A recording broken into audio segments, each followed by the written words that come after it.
This show is all the moods. All the time. I keep getting that I should actually sit down and watch this show. Some of you are like, yes, please sit down and watch it, react to all of it. Others are like, no, please keep your light. Keep that light inside of you, Jonathan, because I know the show goes to some really dark places. So let's take a look at Rue and Jules' relationship. I don't know anything about this, so here we go.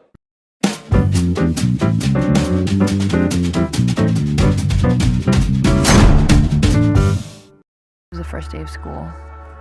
My heart was racing. I had made a new best friend, and for the first time since getting out of rehab, I was feeling good about the world. Are you talking to your mama about me? No. Shut up.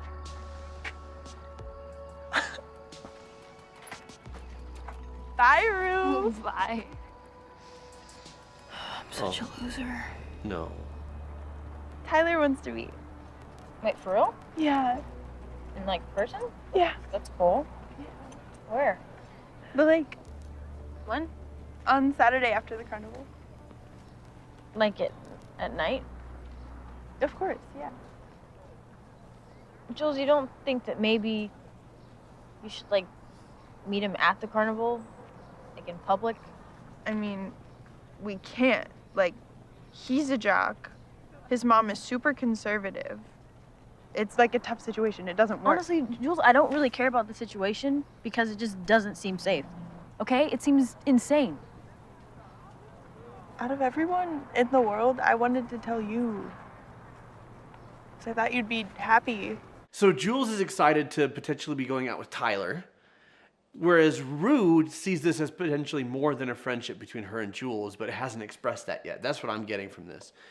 And so, you know, you got to risk it for the biscuit. It's hard. You're friends with somebody. You don't want to lose that friendship. But by the same token, like, you also have these unexpressed feelings. This is a tale as old as time. Risk it for the biscuit means you got to go for what you want. And I found that there's a mature way to do this, because if we all acknowledge that feelings just are, if I have feelings for you, it doesn't need to be weird. Like, if I have feelings for you and those feelings aren't reciprocated, okay, then I'll cool my jets. Right? And I might need a few days or a week or two to kind of like recalibrate, and then we can resume the friendship because I can adjust my expectations. We put so much on these types of conversations instead of just being like, hey, this is natural and normal. People have feelings for each other. I'm just doing a quick check to see where you're at. Are we on the same page? We're not? Okay, that's cool. No big deal. Or we are? Awesome. What do you think our next step should be? And you're watching this and you're thinking, that sounds so simple, and it's not that simple in real life, but it can be. I once had somebody tell me that, this was back when I was single. Don't do this to me now, because, but a friend of mine told me that she had feelings for me, and I told her, you know, that I didn't feel the same, and that it wasn't a choice. It's just like feelings just are or they aren't. And she's like, that's cool. I respect that. And we stayed great friends, and it was just about establishing expectations. It does not have to be weird. And similarly, I've had that where I've talked to people and I've said, hey, this is what I'm feeling. What do you think? And they're like, yeah, sorry, it's not that way for me. And I'm like, cool, no worries. I'll just adjust my expectations and we can still hang out, right? Not a big deal. But that's not how high school generally works. I'm just putting that out there so you and your relationships can look different from what we're seeing here. Hey guys, this video is sponsored by Fabulous, the #1 self-care app to help you build better habits and achieve your goals. The Fabulous app, it's a digital coach, a happiness trainer that uses insights from behavioral science to develop great habits that will enable you to feel healthier, fulfilled, and more productive. It's already helped over 30 million users around the world. You'll learn to create rituals, morning, afternoon, and night that propel you towards your goals. Habit tracking allows you to pick among more than 100 recommended habits or create your own. Dedicated programs are fully built out journeys designed specifically to help you achieve your well-being and goals. Personally, I struggle with anxiety. Sometimes I get panic attacks and I can't even function. More often, my brain races so much that I can't stay focused on one thing, and I just shut down, get irritable, or turn to emotional eating when I really want to be exercising. I tried Fabulous's 8-day Relieve My Anxiety Challenge, which gave me daily reminders to perform tasks that helped me to practice mindfulness, gratitude, and relaxation. In about a week, I was sleeping better, I was able to focus on and complete tasks, and I started up on my workouts again. My Fabulous account gives me access to unlimited habits, routines, exercises, and programs. It is the best self-improvement tool that I have ever found, guiding me to the best version of myself one day at a time. Start building your ideal daily routine. The first 100 people who click on the link below will get 25% off a Fabulous subscription. Thanks, Fabulous. I want you to be safe, okay? I don't want anything bad to happen to you. Strangers online could go sideways. And, you just can't be mad at me for wanting you to be okay. You can say I'm being anxious, Just, it hurts my heart too much. And I'm not mad at you. just the best thing that's happened to me in a really long time, and I just don't want anything bad to happen, so just please don't be mad at me, okay, Joel? Just don't be mad. I'm sorry. I get it. That's actually a healthy, beautiful love exchange. I really do. That's a healthy, beautiful exchange. Vulnerability, accountability. It's not especially manipulative, which is a first for Euphoria, so. You're a mess, you know that? So are you.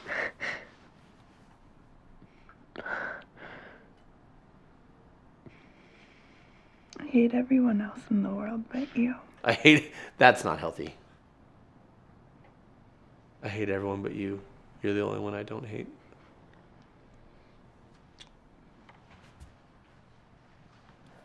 I'm sorry. I should go.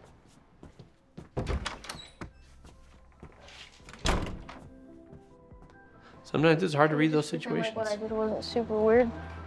It wasn't weird. It was weird, but we don't have to talk about it. Talk about what? Nothing. Right. Rue seems really good.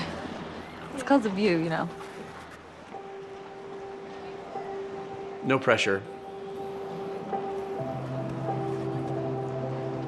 I'm gonna go to the bathroom. Okay.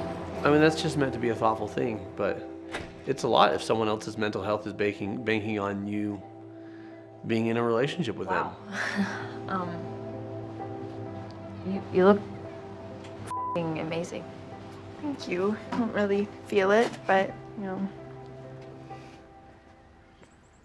Okay. But all this happened because I left. No. I'm assuming she hurt herself. Did all this happen because I left? Yeah, I promise. I've been like this my whole life, Jules. Not all the time, but sometimes. You make it better, though. So I want to talk about loving someone with mental illness. Because here we have a relationship with unclear boundaries, with unclear expectations. I feel for Rue, because Jules is hot and then she's cold and then she's hot and then she's cold again as far as whether she's romantically interested. And I get it for Jules. Like sometimes you don't know exactly what you feel, but instead of just pulling away from a kiss or saying, hey, talk about what, and then we're kissing later, like it's crucial to be clear. It's crucial to be direct.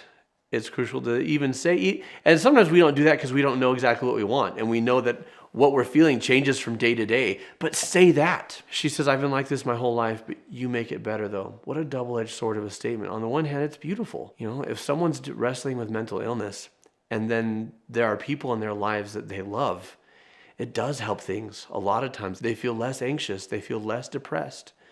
On the other hand, we need to be careful that we don't put our mental health in the hands of another person, right? Whether or not I'm doing well depends on whether you are interested in me romantically or not.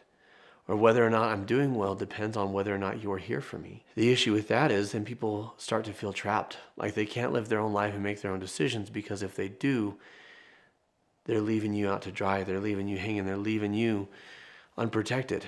It's best to get into a place of, I'm glad that you're here as a support.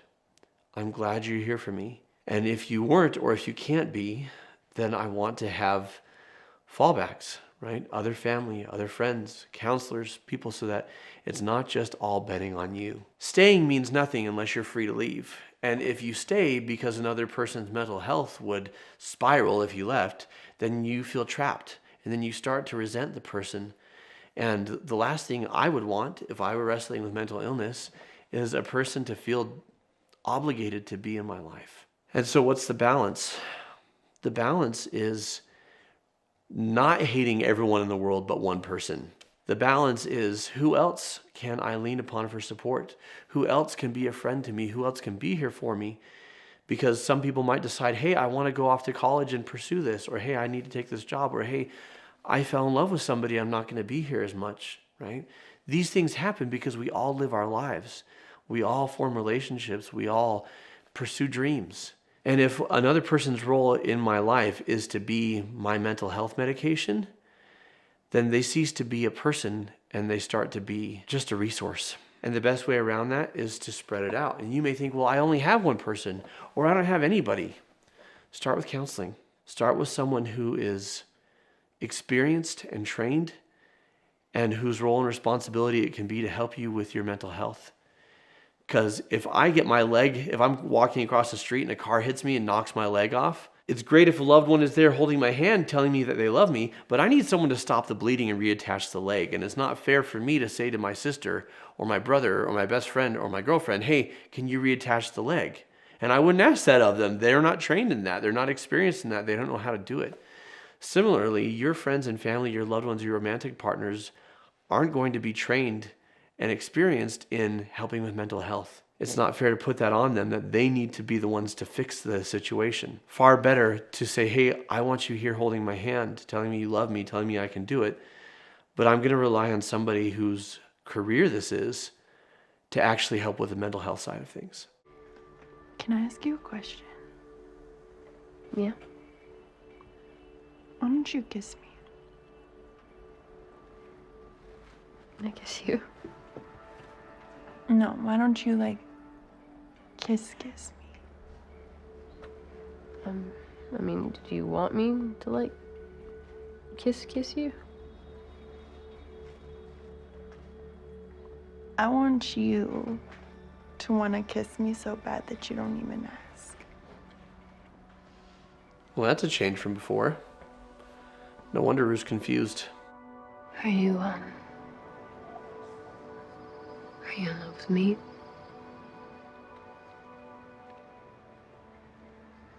Yeah. Do you wish I was different? See, this seems sweet, but I haven't watched the show. Is this sweet? I don't know the context. Jules, I don't think this is a good idea.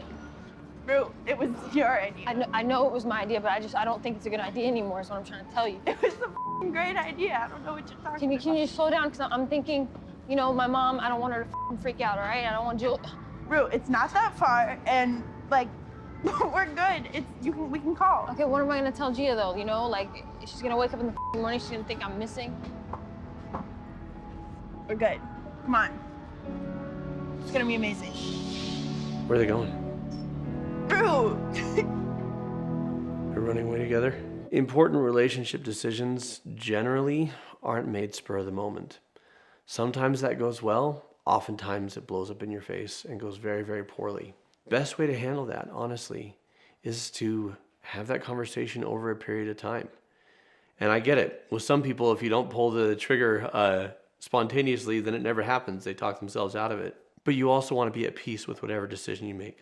Be it let's get married, to let's have kids, to, you know, let's become polyamorous. Like, there's all sorts of stuff that people, like, in the spur of a moment, they're like, yes, let's do this. And they're like, I don't know. Like, take your time. There's no rush.